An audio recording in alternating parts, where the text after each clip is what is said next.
My blood froze when my son-in-law declared, "My parents are moving into your house, permanently." His smug grin clashed with my daughter's uneasy silence. 3 days of their invasion pushed me to vanish, but the next day, a knock at their door sent them scrambling out windows in panic. Before we continue, please subscribe to the channel and let us know where you are listening in the comments. Well, look who decided to show up after all, Luther. Mark's voice cut through the cemetery's quiet like gravel under expensive shoes. Though I can't imagine why, wouldn't want you getting any ideas about Margaret's will. I stood 15 feet from the main group, my worn jacket feeling heavier against the cool April breeze. The scent of lilacs mixed with funeral flowers made my stomach turn. Mark's perfectly pressed suit caught the overcast light as he kept his protective arm around Jennifer's shoulders. "Mark, please." Jennifer's whisper barely reached me, her red-rimmed eyes darting between us. "Not here." The coffin descended slowly into the earth. I removed my hat, a gesture none of the other mourners seemed to notice. My left leg throbbed from standing too long, old back injury acting up. Margaret was really gone.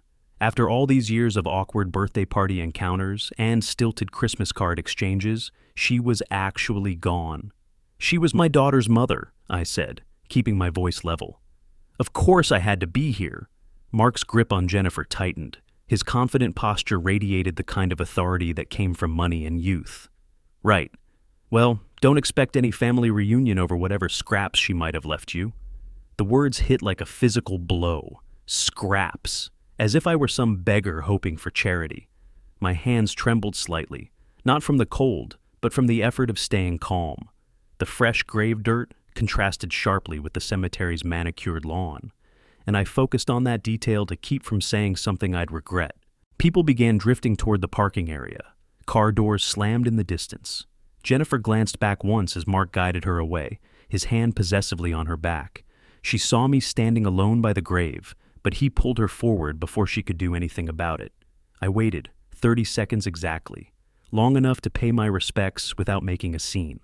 The wind lifted my collar, and somewhere beyond the cemetery gates, traffic hummed its endless rhythm.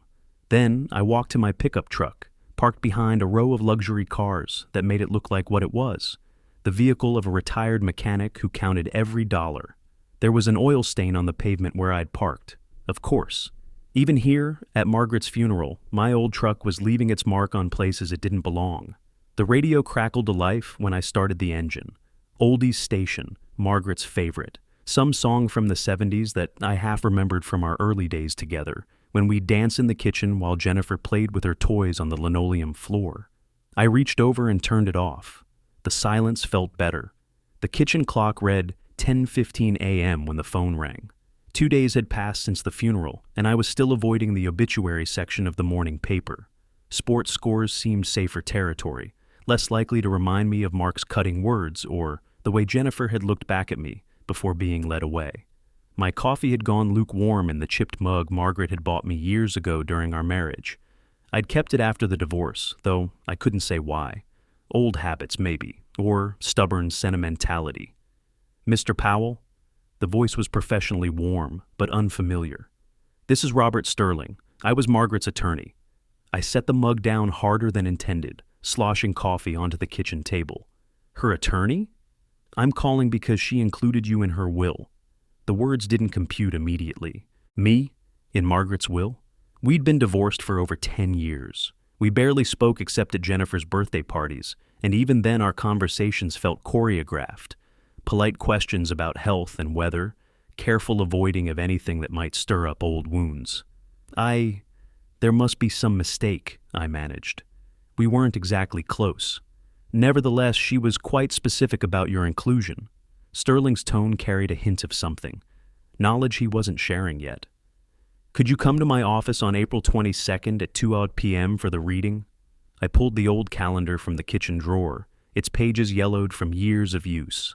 The ballpoint pen skipped as I wrote Sterling, 2 p.m. on the Tuesday square, having to trace over the letters twice to make them legible. "I suppose so," I said, though my mind was racing. "But I can't imagine what she'd leave me. Maybe some old tools I forgot when I moved out."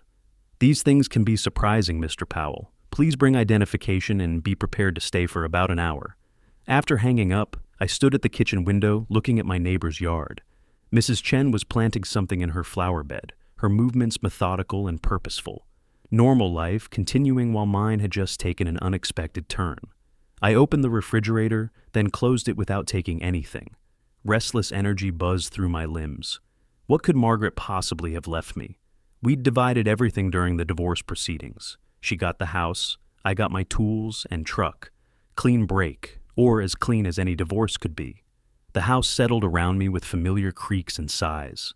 These walls had witnessed my solitary life for over a decade now. Simple routines, morning coffee, evening news, weekend projects that kept my hands busy. I'd made peace with it, or thought I had. But now Sterling's words echoed in my head. She was quite specific about your inclusion. What did that mean? And why did the lawyer sound like he knew more than he was telling? I wandered into the living room, my steps careful on the hardwood floor. The wedding photo on the hallway table caught my eye. Jennifer had given it to me years ago, saying I should have something to remember the good times. Margaret looked young in that picture, her smile genuine and unguarded, before everything went wrong between us. The appointment was 5 days away, 5 days of wondering and speculation. I settled into my recliner, picked up the TV remote, then set it back down without turning anything on. The ticking clock seemed louder than usual, marking time until I'd learned what Margaret had planned for me from beyond the grave. The remote felt heavier in my hands than it should have. I clicked it on anyway, surfing past news channels until I found a documentary about vintage cars. Safe territory. The narrator's voice filled the quiet house as classic Mustangs rolled across the screen. But concentration was impossible. Sterling's words kept circling back. She was quite specific about your inclusion. I muted the TV and let my eyes drift to the wedding photo on the side table. June 15th, 1986. Mapleton Community Church, with its white steeple and rows of wooden pews. Margaret had worn her grandmother's pearl necklace, and I'd borrowed my father's good tie. We'd been happy then. Or I thought we were. The morning stretched ahead with nowhere to go and nothing urgent to do. Retirement had its advantages, but days like this made me miss the structure of work. I made myself a sandwich for lunch, cutting it diagonally without thinking, Margaret's way. Some habits died harder than others. In the spare bedroom closet, I found the box of photos I'd avoided for months. Dust particles danced in the afternoon light as I lifted the lid. There we were, young couple buying their first house on Maple Street. Jennifer as a toddler, chocolate cake smeared across her face at her second birthday. Family vacation to Lake Erie, where Margaret had insisted on bringing enough food to feed an army. The kitchen photos were hardest to look at. Margaret cooking Sunday dinners, flour dusting her apron, while Jennifer helped stir cookie batter. Our old house had smelled like cinnamon and vanilla those autumn afternoons. Before everything changed. I closed the box and carried it to the back porch. The afternoon air was warming up, and Mrs. Chen's cat was stalking something in the tall grass beyond her garden. Natural predator, focused entirely on the hunt. There was something admirable about that kind of single-minded purpose. 12 years ago, I'd sat on different porch steps. Summer evening, coming home early from the garage because a customer had canceled their appointment. Margaret's voice had drifted through the bedroom window. Not her usual tone, but something softer, more intimate. Her laugh was different too, musical in a way I hadn't heard in months. I'd stood in our bedroom doorway watching her twist the phone cord around her finger, like a teenage girl talking to her first crush. She hadn't seen me there, hadn't heard my work boots on the hardwood floor as I backed away, or the sound of my truck starting as I drove around town for 2 hours before coming home. The divorce papers were filed 3 months later. She never told me who was on the other end of that phone call, and I never asked. Some wounds were too deep for explanations. Wind picked up, rattling the neighbor's chimes. I went back inside and closed the windows methodically, room by room. The house felt smaller somehow, as if Sterling's call had shifted the walls inward. Jennifer had tried to maintain relationships with both of us after the split. Birthday parties where conversations felt rehearsed. Her wedding, where I'd walked her down the aisle but felt like an outsider, watching someone else's family celebration. Christmas cards with brief messages that grew shorter each year. Phone calls that became monthly, then quarterly, then just special occasions. My fault, mostly. I'd let my hurt over Margaret's betrayal create distance with Jennifer too. Pride was an expensive luxury I couldn't really afford. Margaret's last years remained mostly mysterious to me. I knew she'd traveled frequently. Jennifer mentioned trips to Europe and the Southwest. Her parents had left her money, and she'd always been smart about investments. At Jennifer's 37th birthday party last year, Margaret had looked tired despite her tan from some recent vacation. We'd exchanged polite hellos and talked about the weather. That was the last time I saw her alive. The documentary was still playing silently on the TV screen. Classic cars rolling past in pristine condition, restored to perfect glory by people who understood their value. Maybe that's what Margaret was trying to do with her will, restore something that had been damaged by time and circumstances. Or maybe Sterling was wrong about it being surprising. Maybe it really would be just some forgotten tools or books, a token gesture to ease whatever guilt she might have carried. The kitchen clock showed 6:30 p.m. Time had moved differently today, stretching and compressing around my thoughts. I opened a can of soup for dinner and pulled crackers from the pantry. Simple meal for a simple evening. The calendar appointment stared at me from the table. Sterling, 2 p.m. 4 more days of wondering. 4 more days of questions without answers. The phone rang as I sat down with my soup. I let it go to the machine. Whatever it was could wait. Tonight, I wanted the quiet company of my own thoughts and the soft sound of evening settling over Elm Street. Yesterday's newspaper lay folded beside my empty coffee cup, the obituary section still unread. April 18th marked 3 days since Sterling's call, and the questions hadn't stopped circling in my head. I pushed the paper aside and walked to Main Street, needing air that didn't smell like yesterday's thoughts. The morning coffee crowd was thinning when I entered Mel's Cafe.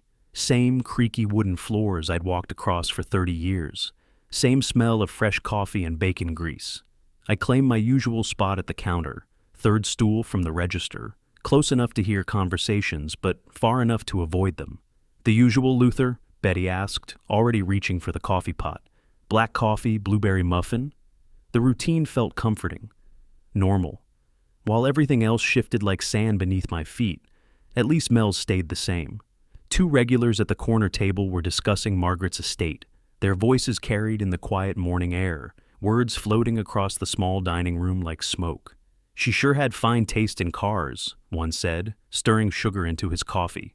"Saw her in that luxury sedan just last month. Must have cost more than my house." Last month?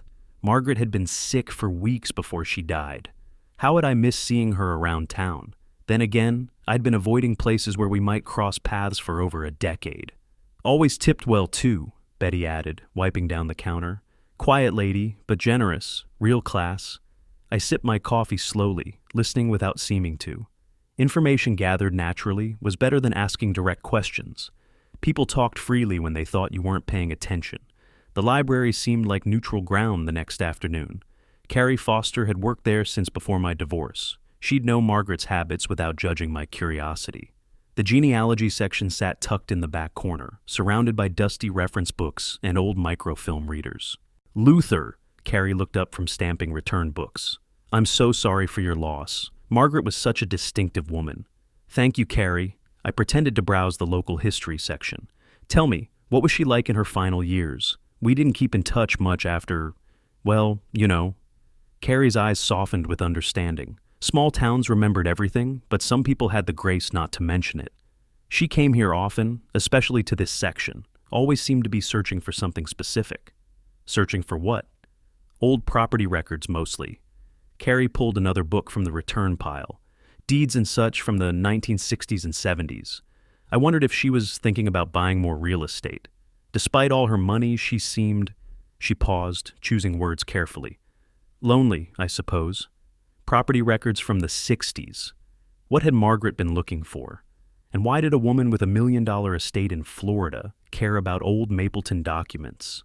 April 20th brought rain, then clearing skies.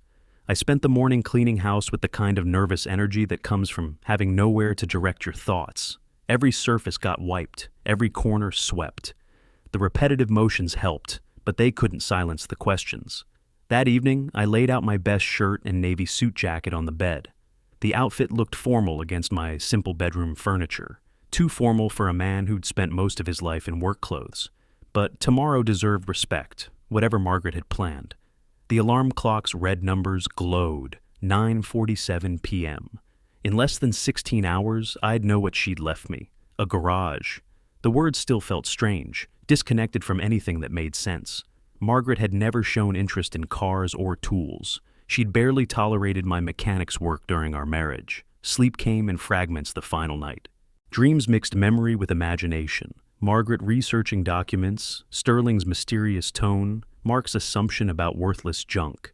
I woke before the alarm, showered, and dressed with the careful attention of a man preparing for something important.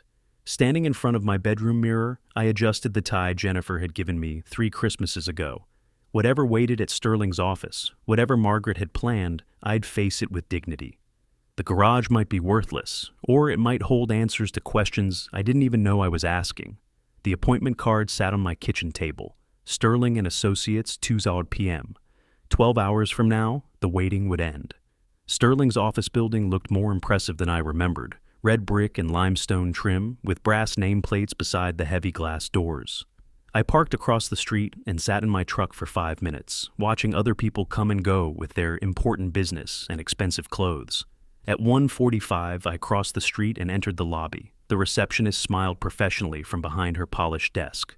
"Mr. Powell, Mr. Sterling is expecting you. Can I offer you coffee?" "No, thank you." My voice sounded steadier than I felt. The waiting area had leather chairs and financial magazines, the kind of place where serious money changed hands. I chose a seat facing the window and tried to look like I belonged. Jennifer and Mark arrived at 1:55, her simple black dress a stark contrast to his expensive charcoal suit. They nodded politely in my direction, funeral manners still in effect, and took seats across the small room. Mark checked his phone twice, confident in whatever windfall he expected. The Powell family? A young man in a crisp suit appeared in the waiting area. "Mr. Sterling is ready for you." The conference room smelled like old leather and important decisions. Sterling arranged our seating with deliberate precision, Jennifer and I on opposite sides of the mahogany table, Mark beside his wife. A witness sat quietly in the corner, pen ready for whatever signatures would be required. "Thank you all for coming," Sterling began, opening his leather portfolio. "As Margaret's executor, I'll read her last will and testament, dated March 15th, 2025. The formal language washed over me like background noise until Sterling reached the specific bequests. Jennifer straightened when her name was mentioned. "To my beloved daughter Jennifer Powell Delaney, I leave my primary residence in Miami, Florida, along with all furnishings, jewelry, and financial accounts, totaling approximately $1.2 million. Jennifer's eyes filled with tears. "Mom always said she wanted me to have security," she whispered. Sterling turned a page, his expression carefully neutral. "To my former husband Luther Powell, I leave the property located at 47 Oak Street, Mapleton, specifically the garage structure and its contents, along with all associated keys and documentation."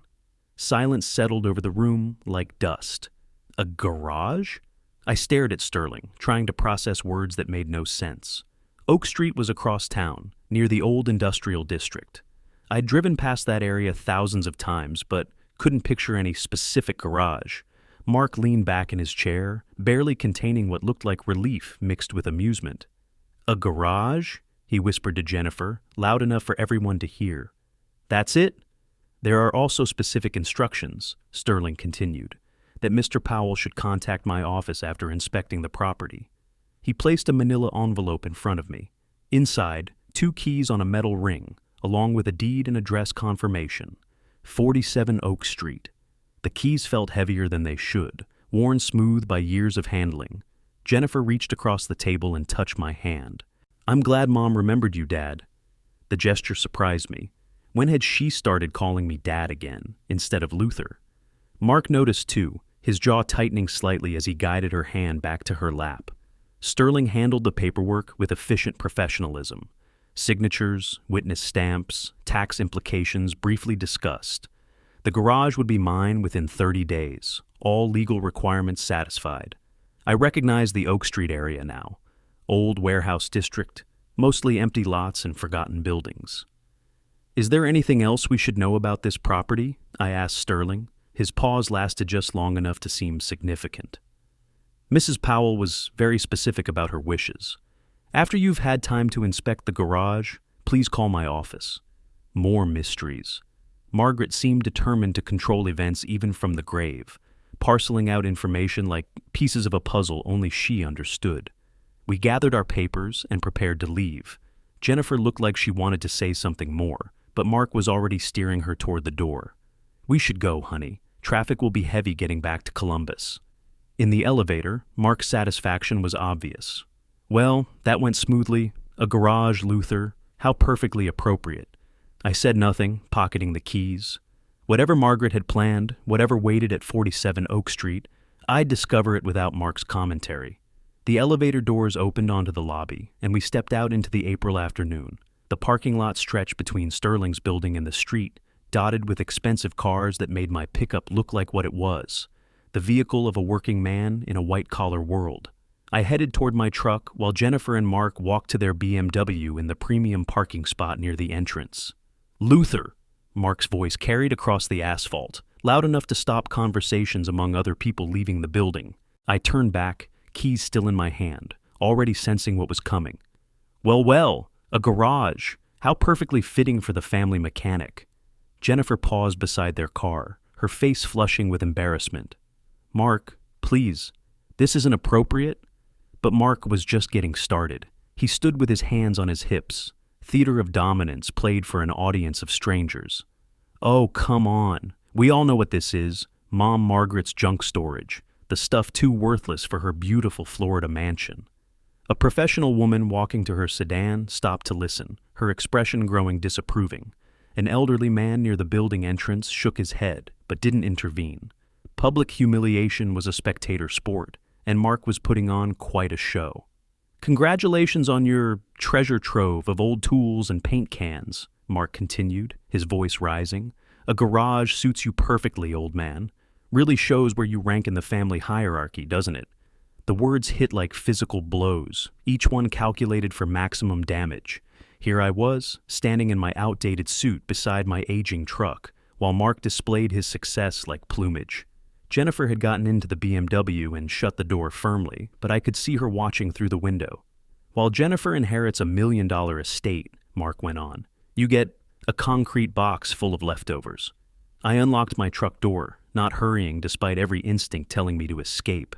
Dignity required staying steady, even when everything inside was burning. "We'll see what we'll see, Mark." "What's that supposed to mean?"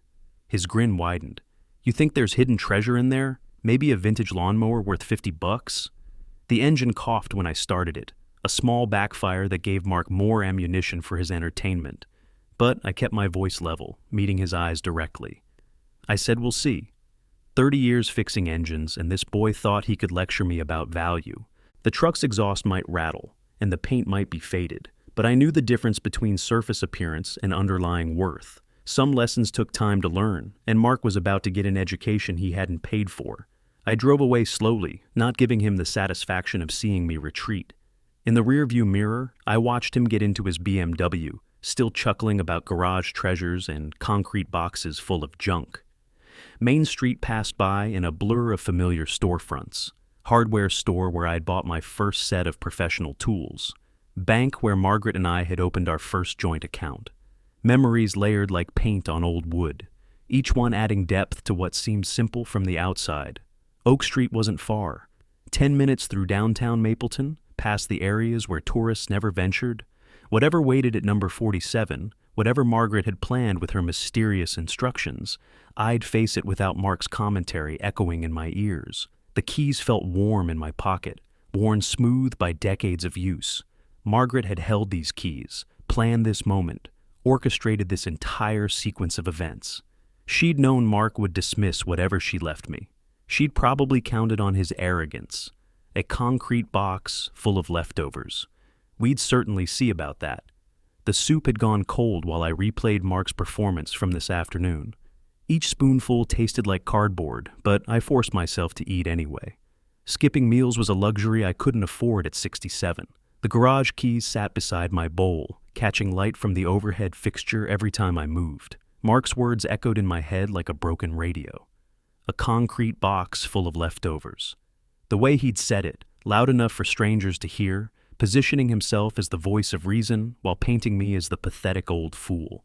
Jennifer's embarrassed face kept flashing through my memory. trapped between loyalty to her husband and whatever affection she still held for her father. The phone rang exactly as I lifted the spoon to my mouth. I hesitated, wondering if Jennifer might be calling to apologize for Mark's behavior, or worse, calling to defend it. "Luther, this is Robert Sterling. I hope I'm not calling at an inconvenient time." Sterling's formal tone carried something different tonight, urgency masked by professional courtesy. I set the spoon down carefully, giving him my full attention. "Not at all. Is there something wrong with the paperwork?" "No, nothing like that. There's something important I need to discuss regarding your inheritance. Margaret left very specific instructions about what should happen after you receive the keys." I picked up the keys without thinking, turning them over in my palm. The metal felt warm from sitting under the light. "What kind of instructions?" "She asked that you visit the property tomorrow and then call my office immediately afterward." She was quite emphatic about this sequence. Emphatic. That sounded like Margaret, always 3 steps ahead, orchestrating events like pieces on a chessboard. That seems unusual for a simple garage. Margaret was a very thorough woman, Mr. Powell. Please trust that she had good reasons for these arrangements. I rose from the table and began pacing the small kitchen, phone cord stretching as far as it would allow. Through the window, I could see the direction of Oak Street, though the distance was too great to make out anything specific. Did she say what I should expect to find there? Sterling's pause lasted just long enough to feel significant. "She preferred that you discover that for yourself, but I can tell you that your encounter with Mark today would not have surprised her." My grip tightened on the phone. She knew Mark would react that way? Margaret was an excellent judge of character, Mr. Powell. She understood people's motivations very clearly.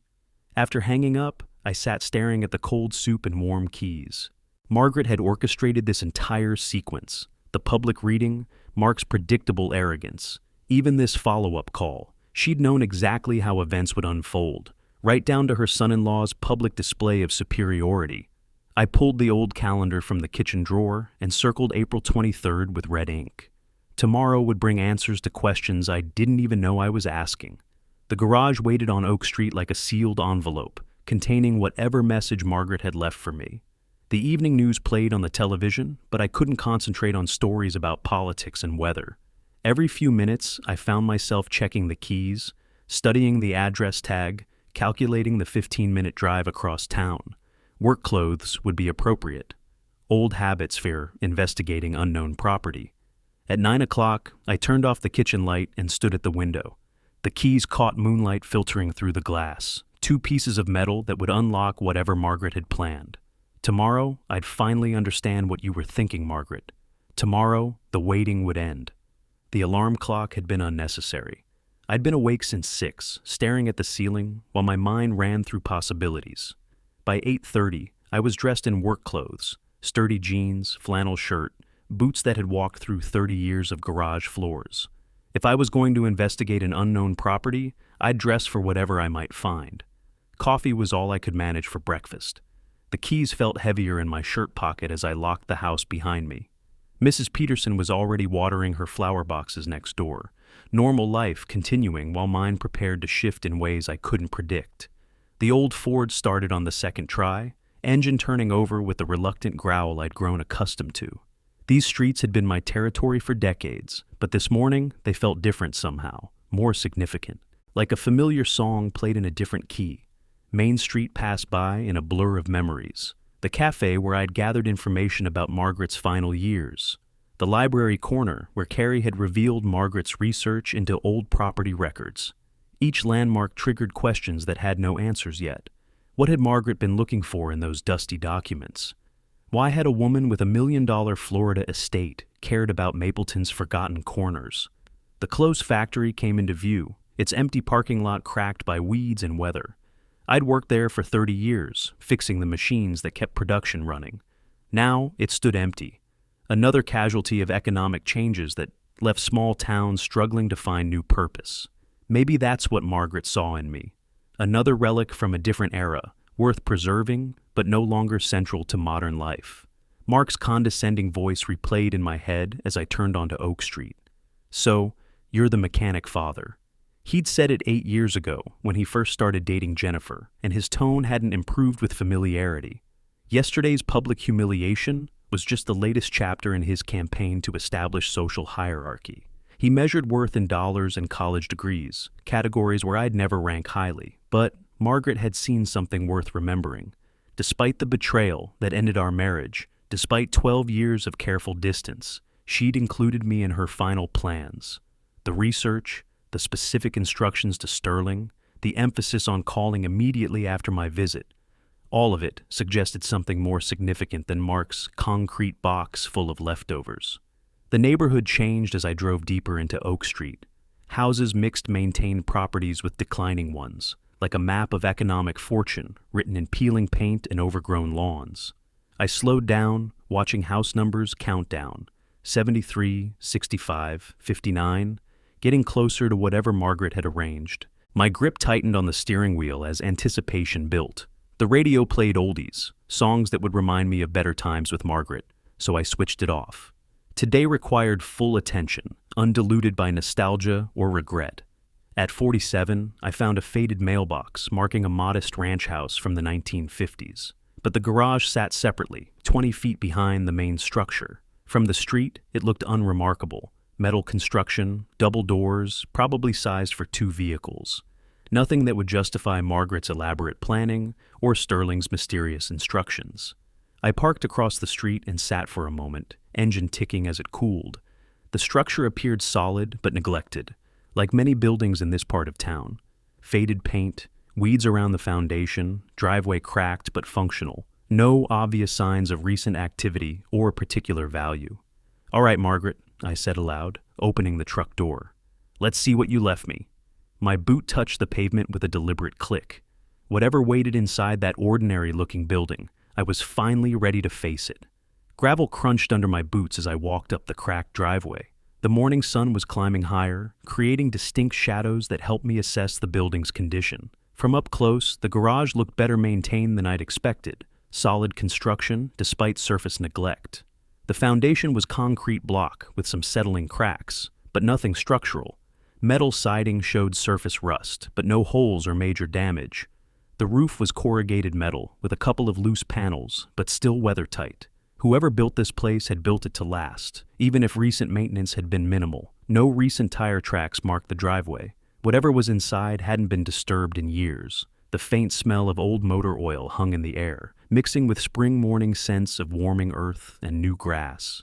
An electrical meter on the side wall showed the building was still connected to the power grid. The main doors featured a heavy padlock, brass fitting darkened with age but still solid. A secondary door on the side wall was also locked. No obvious signs of break-in attempts or vandalism. Whoever wanted inside would need the right keys. Keys that now rested in my shirt pocket. I retrieved them, examining the metal tags more carefully. 2 keys, one marked main in Margaret's careful handwriting, the other marked side. She'd labeled them herself, probably years ago. How long had she owned this place? And why had she never mentioned it during our marriage or the awkward encounters afterward? The key marked main fit perfectly into the heavy padlock. The mechanism was stiff but functional, turning with effort that spoke of long disuse. The satisfying click of tumblers engaging echoed in the quiet morning air. Whatever secrets lay inside, I was moments away from discovering them. The heavy doors required significant force to open.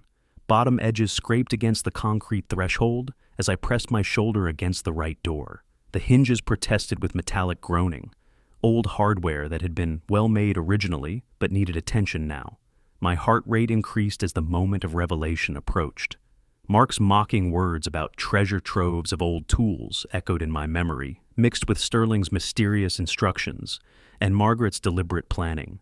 She'd gone to considerable trouble to arrange this moment. Whatever waited inside was important enough to justify elaborate orchestration. I paused with the doors partially open, dust motes dancing in morning sunlight that streamed through the gap. The enclosed air carried scents of old motor oil, perhaps leather, and something else I couldn't identify yet. My own breathing seemed loud in the suddenly quiet morning. "Here goes nothing," I muttered, and pulled both doors fully open. Bright exterior light flooded the interior, but my eyes needed time to adjust from the brilliant spring morning to the dimmer garage interior. I stepped forward across the threshold, boots echoing on concrete floor. The first thing I noticed wasn't what was there. It was what wasn't there. No workbenches cluttered with forgotten tools, no paint cans stacked in corners, no lawnmowers or garden equipment gathering dust, no concrete box full of leftovers, as Mark had so confidently predicted. Instead, the space was clean, organized, deliberately maintained despite external appearances of neglect. And in the center of that clean, organized space sat something that made my breath catch in my throat. My eyes needed time to adjust from the brilliant spring morning to the dimmer interior. I fumbled along the wall near the door until I found an old-style toggle switch. The fluorescent fixtures flickered twice before illuminating the space fully. What I saw made my knees weak. In the center of the clean, organized garage sat something covered by a protective car cover. Not the cluttered junk storage Mark had predicted, not the forgotten tools and paint cans he'd mocked so publicly. The distinctive silhouette underneath that cover belonged to something extraordinary. I approached slowly, my work boots echoing on the concrete floor. This wasn't some old lawnmower or rusted bicycle. The proportions were too elegant, too purposeful. Whatever sat beneath this cover had been placed here with reverence and care. Starting from the front, I pulled the cover away gradually.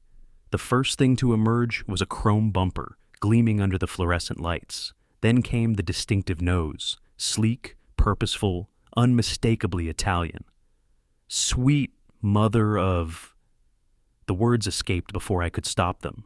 More of the cover came away, revealing wire-spoke wheels, side air vents, the long hood proportions of a front engine design. Racing red paint gleamed like liquid fire under the garage lights, and there, on the grille, the prancing horse emblem that could mean only one thing: Ferrari. I stepped back, gripping the doorframe for support. This couldn't be real. Margaret had driven luxury sedans, comfortable, practical cars befitting a wealthy widow. She'd never shown interest in sports cars, never mentioned anything about exotic vehicles or racing heritage. But there it sat, as real as the concrete beneath my feet. A Ferrari, and not just any Ferrari. The side vents, the racing number 22 painted on the doors and hood, the unmistakable lines. This looked like a 250 GTO. I'd seen pictures in automotive magazines, articles about auction prices that made headlines. These cars sold for millions. I walked around it twice, examining every detail. The paint finish was perfect, no rust or scratches. Chrome and wire wheels gleamed like they had been polished yesterday. Through the windows, I could see black leather seats with red stitching, the classic Ferrari steering wheel with its prancing horse center. Everything appeared authentic: the build quality, the proportions, even the period-correct Michelin racing tires properly inflated and ready for the road. If this was a replica, it was the most convincing one ever created. But deep in my mechanic's heart, I knew better. This was real. I sat heavily on a nearby stool, staring at the vehicle that had just transformed my understanding of everything. Margaret's mysterious research into property records, Sterling's careful orchestration, the emphasis on visiting immediately and calling afterward. It all made sense now. She hadn't left me a garage full of junk. She'd left me financial security beyond my wildest imagination. The smell of leather and motor oil filled the air, mixing with something else, the scent of careful preservation, of a treasure maintained in the perfect condition. I stood up again, drawn to the passenger side, then walked around to approach the driver's door. My hand trembled slightly as I reached for the chrome handle. Whatever else Margaret had left me, explanations, instructions, final words, it had to be inside. The door handle pressed smoothly under my thumb, and the heavy door swung open on well-maintained hinges. Rich leather scent intensified as the interior was exposed, every detail as pristine as the exterior suggested. The dashboard, controls, even the racing harnesses. Everything looked ready for the track, but it was the envelope on the driver's seat that caught my attention immediately. Cream-colored stationery, high-quality paper stock that spoke of careful selection. Luther, written across the front in Margaret's distinctive handwriting. The same script I'd seen on grocery lists and birthday cards during our 18 years together. The envelope was sealed with old-fashioned wax, her initial M pressed into the dark red seal. I picked it up with careful hands, recognizing immediately the weight of more than just paper. This held words Margaret had planned for months, perhaps years. Words she couldn't speak while alive, couldn't deliver through any other means than this elaborate orchestration. Sitting back on the garage stool, I held the envelope up to the fluorescent light. The slight yellowing suggested it had been here for months, waiting for this exact moment when I would find her final message. I broke the wax seal carefully, preserving even that small piece of her planning. 3 pages unfolded, Margaret's careful script in blue fountain pen ink, the same pen she'd used for special occasions during our marriage. "My dearest Luther," it began, and my eyes blurred before I'd read another word. I found my reading glasses in my shirt pocket and set the pages on the Ferrari's dashboard where the light was best. Then I took a deep breath and began again. "My dearest Luther, if you're reading this, I'm gone and you found my final gift to you. I know you probably never expected to hear from me again, especially like this. I've spent 12 years trying to find a way to tell you how sorry I am for what I did to our marriage. This car represents everything I couldn't say while I was alive." The second page continued her confession. "I bought this Ferrari 5 years ago at auction. It cost me $2.1 million then. It's worth much more now. I kept thinking of you every time I saw it. You would have loved working on something this beautiful, this perfectly engineered. I know you think I never understood your passion for mechanics, but I did. I just got lost in my own foolish choices. $2.1 million. The number hit me like a physical blow. In 2020, she'd spent more on this car than most people earn in a lifetime, more than I'd earned in my entire career. And she'd done it thinking of me. The final page brought tears I hadn't shed since her funeral. This car is completely yours. All registration documents are in the glove compartment, transferred to your name 6 months ago. The insurance is paid through next year. I've also arranged for a specialist to verify its authenticity. Robert Sterling has the details. Please don't see this as charity. See it as love that I couldn't properly express when it mattered. Forgive an old fool if you can. Forever yours, Margaret." I set the letter down and wept. Not the careful, controlled grief I'd shown at her funeral, but the raw emotion of a man who just discovered that love can survive betrayal. Forgiveness can exist alongside hurt, and sometimes the people who wound us most deeply are also trying desperately to heal us. "Margaret, you crazy, brilliant woman," I whispered to the empty garage. I opened the glove compartment with trembling hands. Inside, exactly as she'd promised, vehicle registration in my name, insurance policy paid through April 2026, original purchase documentation from Barrett Jackson Auction House, and an expert authentication certificate confirming chassis number 4399 GT, one of only 39 Ferrari 250 GTOs ever built. I sat in the driver's seat for the first time, hands resting on the steering wheel where Margaret had planned them to be. The leather was soft, perfectly maintained. In the rearview mirror, I saw my own amazed expression, an old man who just inherited more than money, more than a car. I'd inherited proof that love doesn't always end when relationships do. My phone felt heavy in my pocket. Time to call Robert Sterling and discover what other arrangements Margaret had made. "Robert, I'm at the garage." My voice came out steadier than I felt, standing beside $2 million worth of automotive history. Now I understand why Margaret wanted me to call. Sterling's relief was audible through the phone. "She was very specific about the timing, Luther. Have you read her letter? Every word. This is overwhelming doesn't begin to cover it. I have an automotive expert standing by. Can you stay there for another hour?" Margaret had planned even this detail 6 months in advance. The expert authenticator was already scheduled and paid for, all legal transfers completed weeks ago. Sterling had been managing insurance and storage costs, waiting for this precise moment when I would need professional verification of what I'd inherited. Mr. Johnson arrived 30 minutes later in a Mercedes van equipped with authentication tools. A professional automotive historian in his 50s, he took one look at the Ferrari and whistled low.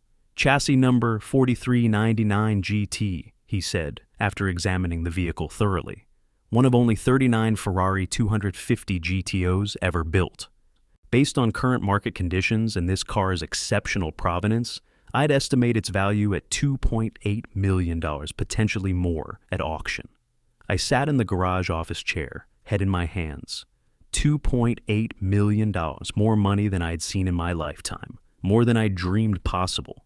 This dwarfed Jennifer's inheritance significantly, made Mark's mocking comments about junk storage, seemed prophetic in the most ironic way. By 1 o'clock, I was driving the Ferrari through downtown Mapleton to Sterling's office. People stopped on sidewalks to stare. The engine purred with mechanical perfection, every shift smooth as silk. This wasn't just transportation, it was rolling art, engineering poetry that Margaret had somehow known I'd appreciate. Sterling had all the paperwork prepared, final title transfers, insurance updates, tax implications carefully explained. The financial reality was staggering, but more important was the emotional reality. This wasn't about money, it was about Margaret's final act of love, disguised as an inheritance, but really an elaborate apology. Back at the garage by mid-afternoon, I covered the Ferrari carefully and installed a new padlock I'd purchased. Whatever came next, this treasure would be protected. I drove home in my old pickup, the contrast almost comical. This morning, I'd been a retired mechanic living on Social Security. Tonight, I was worth more than most people could imagine. But wealth wasn't what mattered now. Justice was. I called Jennifer from my front porch as the sun began setting. "Jenny, could you come by the house this evening? I have something important to show you about your mother's gift." "Of course, Dad." The word still surprised me when she used it instead of Luther. "Is everything all right?" "Everything is more than all right. Come alone if you can." I sat on my porch steps, watching for her headlights. Tomorrow, Mark would learn that sometimes the old man knows exactly what he's worth. But tonight was for Jennifer, for helping her understand that her mother had found a way to express love that transcended the mistakes of the past. The Ferrari waited in its garage, patient as the justice it represented.